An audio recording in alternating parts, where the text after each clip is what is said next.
সিঙ্গাপুরের বিপক্ষে ম্যাচে রেফারির বিতর্কিত সিদ্ধান্তে মনক্ষুণ্ণ টিম বাংলাদেশ। অভিযোগ করা হয়েছে ম্যাচ কমিশনারের কাছে।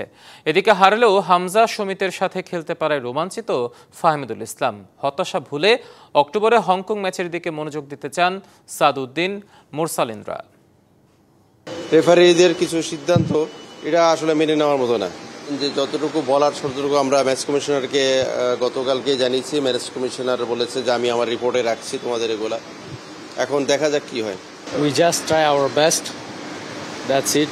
We all give everything. So what we was unlucky. It was not our day. So we try the best. Next time, inshallah, we get win. Yeah, that's the thing. আমাদের team এখন আগের থেকে অনেক strong.